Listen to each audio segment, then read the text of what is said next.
हम प्रेयर करेंगे। जब हम प्रार्थना करते हैं तो हम कबूली के शब्द बोल रहे होते हैं। जब हम कबूली के शब्द बोलते हैं, अगर आप हिंदी में कबूल करना चाहो तो हिंदी में कर सकते हैं। अगर आप इंग्लिश भाषा में इंग्लिश शब्दों में कबूल करना चाहो तो वैसे कर सकते हैं। अगर आप अपनी भाषा में समझ के साथ कबूल करना चाहो तो वैसे कर सकते हैं, लेकिन हमने मुंह से कबूल करना बेहद ज़रूरी है।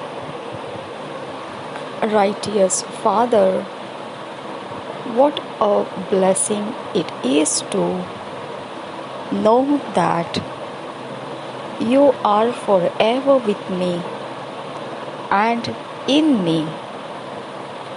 I walk in the light and blessings of your indwelling presence, knowing that I'm mightily helped of you in all things and energized for success. I walk in absolute victory today. In Jesus' name, Amen. धर्मी पिता, कैसा अद्भुत आशीष है तुझे पहचानना कि तू सदाकाल के लिए मेरे साथ है और मेरे अंदर है। मैं तेरे प्रकाश में चलता हूँ और तेरे आशीषें मेरे अंदर तेरी उपस्थिति में मौजूद है, निवास कर रही है।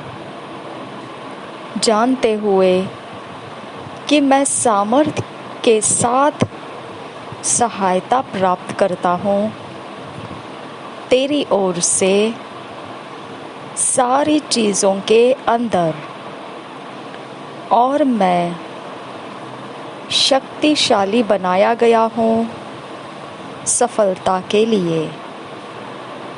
मैं चलता हूँ निश्चित जीत में आज, यीशु नाम में, आमीन।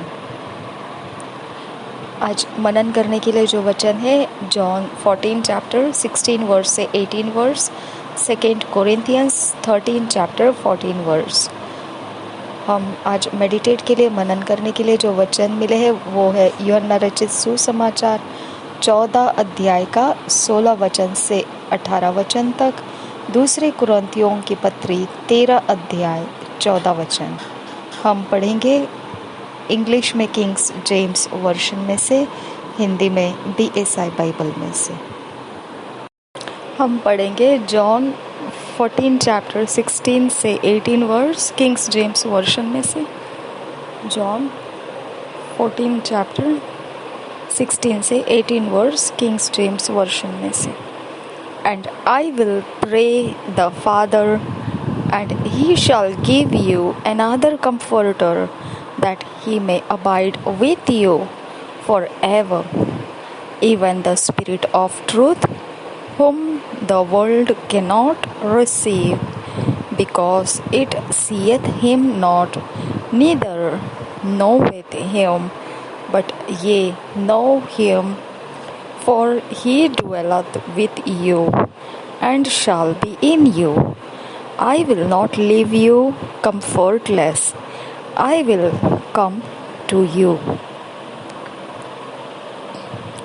जॉन 14 चैप्टर 16 से 18 वर्स किंग्स जेम्स वर्शन हम और एक बार पढ़ेंगे।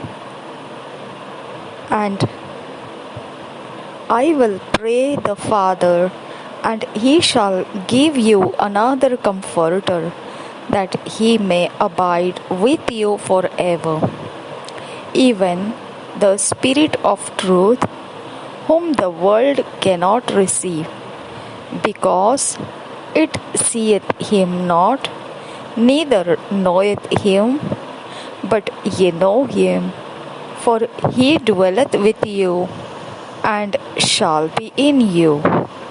I will not leave you comfortless.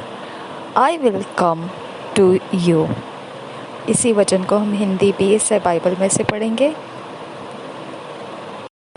यूहन्ना रचित सुसमाचार 14 अध्याय का 16 वचन से 18 वचन हम पढ़ेंगे BSI बाइबल में से। मैं पिता से विनती करूंगा कि वह तुम्हें एक और सहायक देगा कि वह सर्वदा तुम्हारे साथ रहे, अर्थात सत्य का आत्मा, जिसे संसार ग्रहण नहीं कर सकता क्योंकि वह न उसे देखता है और न उसे जानता है। तुम उसे जानते हो क्योंकि वह तुम्हारे साथ रहता है और वह तुम में होगा। मैं तुम्हें अनाथ नहीं छोड़ूंगा, मैं तुम्हारे पास आता हूँ। और एक बार पढ़ेंगे यूहन्ना रचित सुसमाचार 14 अध्याय का 16 से 18 वचन की BSI बाइबल में से। मैं पिता से विनती करूंगा और वह तुम्हें एक और सहायक देगा कि वह सर्वदा तुम्हारे साथ रहे, अर्थात सत्य का आत्मा, जिसे संसार ग्रहण नहीं कर सकता क्योंकि वह न उसे देखता है और न उसे जानता है। तुम उसे जानते हो क्योंकि वह तुम्हारे साथ रहता है और वह तुम में होगा। मैं तुम्हें अनाथ नहीं छोड़ूंगा, मैं तुम्हारे पास आता हूँ। 2 Corinthians 13 chapter 14 verse Kings James version में से पढ़ेंगे। 2 Corinthians 13 chapter 14 verse Kings James version में से। The grace of the Lord Jesus Christ and the love of God and the communion of the Holy Ghost be with you all. Amen. और एक बार पढ़ेंगे। The grace of the Lord Jesus Christ and the love of God and the communion of the Holy Ghost be with you all. Amen. यही वचन हम हिंदी में पढ़ेंगे BSI Bible में से। 2 कुरिन्थियों की पत्री 13 अध्याय उसका 14 वचन। 2 कुरिन्थियों की पत्री 13 अध्याय 14 वचन BSI बाइबल में से। प्रभु यीशु मसीह का अनुग्रह और परमेश्वर का प्रेम और पवित्र आत्मा की सहभागिता तुम सबके साथ होती रहे। और एक बार पढ़ेंगे 2 कुरिन्थियों की पत्री 13 अध्याय 14 वचन BSI बाइबल में से। प्रभु यीशु मसीह का अनुग्रह और परमेश्वर का प्रेम और पवित्र आत्मा की सहभागिता तुम सबके साथ होती रहे। हालेलुया। Thank you Jesus. धन्यवाद ईश्वर। रिबांता शबयांतु खंबरहासा लाद उल्ला रहा असीस किल बरखुंद्रहासा। परमेश्वर पिता, इन मनन करने वाले वचन के अंदर हमको फिट एंड फिक्स कर हम में सुधार ला और परमेश्वर के डिवाइन ऑर्डरलीनेस में, ईश्वरीय रचना में हमको लेकर आ। नासरी यीशु के नाम में विनती करते हैं, सुन और कबूल कर पिता। आमीन आमीन।